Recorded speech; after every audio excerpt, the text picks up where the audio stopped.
Radhe Radhe everyone, आप सभी को सकट चौथ व्रत की बहुत बहुत शुभकामनाएं। फ्रेंड्स, आज की वीडियो में हम जानेंगे कि सकट चौथ व्रत की पूजा हम कैसे करते हैं, कथा कैसे सुनते हैं। तो देखिए, सकट चौथ का जो व्रत है वो इस वर्ष यानी 2025 में 17 जनवरी को किया जाएगा।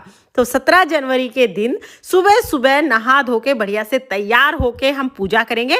जिस जगह पर पूजा कर रहे हैं पहले उस जगह को साफ कर लेंगे, फिर वहां पर एक चौकी लगाएंगे। चौकी पर हमें लाल रंग का वस्त्र बिछा लेना है और फिर हम यहाँ पर थोड़े से फूल का या तिल का आसन देकर गणेश जी भगवान की जो भी फोटो या मूर्ति आपके पास है उन्हें विराजमान कर लें। फोटो मूर्ति नहीं है तो सुपारी से गणेश जी बना सकते हैं। इसके बाद हाथ जोड़कर संकल्प करेंगे, हे गणेश जी महाराज, हे चौथ माता, आज मैं आपका व्रत कर रही हूँ, आप मेरे बच्चों को दीर्घ आयु और अच्छा स्वास्थ्य प्रदान करें। ऐसा संकल्प करने के बाद फिर जल के छींटे लगाकर गणेश जी को भाव रूप में स्नान करा देंगे। उसके बाद फिर हम देसी घी का दीपक जलाएंगे। आप देसी घी का या तिल के तेल का दीपक जला सकते हैं। इसके बाद देखिए, गणेश जी को स्नान तो हमने करा ही दिया था। अब हम वस्त्र के रूप में गणेश जी को कलावा समर्पित कर देंगे और आपके पास अगर जनेऊ है तो आप जनेऊ भी समर्पित कर दीजिएगा। अगर आपके पास जनेऊ नहीं है तो कोई बात नहीं, वस्त्र के रूप में आप सिर्फ कलावा यानी मोली भी समर्पित कर सकते हैं। फिर हम भगवान गणेश जी को रोली से तिलक करेंगे, दीपक को भी तिलक करेंगे और तिलक के ऊपर हम तिल समर्पित करेंगे। आप इस दिन दिए में भी तिल जरूर डालें, क्योंकि जितने तिल चटकेंगे ना उतने आपकी संतान के कष्ट कटते हैं। उसके बाद फिर दुर्वा घास आपको मिल जाए तो बहुत अच्छी बात है। आप दुर्वा घास गणेश जी को जरूर समर्पित कीजिएगा।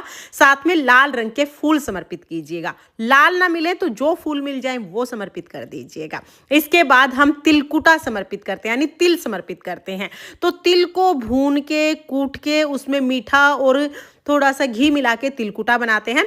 कुछ लोग सुबह पूजा करने से पहले तिलकुट बना लेते हैं और कुछ लोग पूजा करने के बाद तिलकुट बनाते हैं। तो अगर आपने पहले तिलकुट बनाया है तो आप तिलकुट समर्पित कर दीजिएगा। अगर आपने अभी तिलकुट नहीं बनाया है तो आप साबुत तिल, जो ये कच्चे तिल होते हैं ना, कच्चे तिल आप साबुत समर्पित कर सकते हैं। इसके बाद हमने देखिए यहाँ पर तिल समर्पित कर दिए हैं।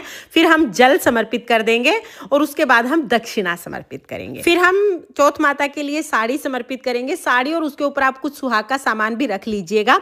देखिए, अगर आपका पहला व्रत है, अगर आप पहली बार सकट चौथ का व्रत कर रहे हैं, फिर तो आपको साड़ी और थोड़ा बहुत श्रृंगार का सामान जरूर जरूर समर्पित करना है। लेकिन अगर आप बहुत सालों से व्रत कर रहे हैं तो फिर आपकी मर्जी है, आप चाहें तो साड़ी समर्पित कर दीजिएगा, नहीं तो आप सिर्फ तिल भी समर्पित कर सकते हैं। तो यहाँ पर हमने साड़ी और सुहाग का सामान समर्पित कर दिया है।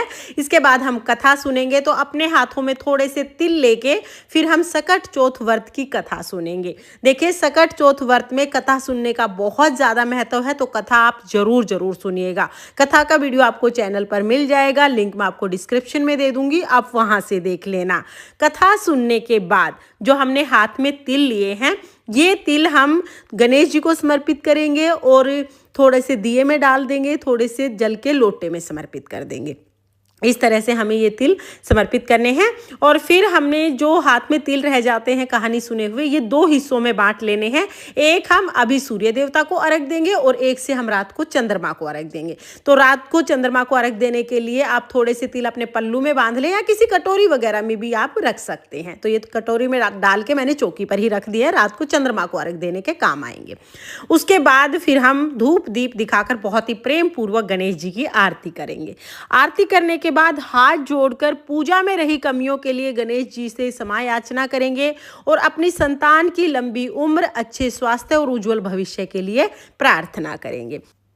इस तरह से सकट चौथ व्रत की पूजा करने के बाद हम अपने सीधे हाथ में थोड़ा सा जल लेंगे और ये जल हम चौकी के ऊपर से 2 बार वार के हाथ जोड़ लेंगे। तो इस तरह से हमारी जो पूजा है वो पूर्ण हो जाएगी। पूजा करने के बाद, क्योंकि हम दिन में ये पूजा करते हैं, तो पूजा करने के बाद जो जल का लोटा है ये हम सूर्य देवता को अर्घ दे देंगे। और उसके बाद जो भी आपने बायना निकाला है, यानी जो साड़ी, श्रृंगार का सामान, तिल और दक्षिणा, ये चीज़ें हम अपनी सासू जी को दे देंगे। अगर आपने साड़ी निकाली है तो साड़ी के साथ तिल और दक्षिणा रख के दे दीजिएगा। अगर साड़ी नहीं निकाली है तो जो तिल और दक्षिणा है ना, ये हम बायने के रूप में सासू जी को दे देंगे। और जो छोटी कटोरी में हमने तिल रखे हैं, कहानी सुने हुए जो तिल रखे हैं, वो हम गणेश जी के पास ही रखेंगे। रात को जब चंद्रमा उदय होंगे तो चंद्रमा को हम इन्हीं तिलों से अर्घ देंगे, इन्हीं तिलों से जिमाएंगे। इस तरह से सकट चौथ व्रत की कथा कहानी सुन के पूजा करके फिर हम अपनी सासू जी को बायना दे देंगे, यानी जो ये तिलकुट है ये सासू जी को देंगे। सासू जी नहीं है तो ननद को या जिठानी को आप ये दे सकते हैं, या मंदिर में पंडिताइन को भी आप ये तिलकुट का बायना दे सकते हैं। दिन में कथा कहानी सुन के बायना दे के उसके बाद फिर आप चाय पानी पी सकते हैं। रात को जब चंद्रमा उदय होंगे तो चंद्रमा को अर्घ देने के बाद हमें व्रत का पारण करना है। फ्रेंड्स, इस तरह से सकट चौथ व्रत की पूजा की जाती है। आपको ये पूजा विधि कैसी लगी कमेंट करके जरूर बताना। और अगर ये वीडियो आपको पसंद आया हो, वीडियो आपके लिए थोड़ा बहुत भी यूजफुल हो, तो प्लीज़ वीडियो को लाइक कर देना। और हम महिलाएं घर में तीज त्योहार कैसे करते हैं ये देखने के लिए मेरे चैनल को सब्सक्राइब कर लेना। भगवान गणेश जी की और सकट चौथ माता की कृपा आपकी संतान पर सर्वदा बनी रहे, इसी कामना के साथ फिर मिलेंगे किसी और वीडियो में। तब तक के लिए जय सकट चौथ माता। राधे राधे।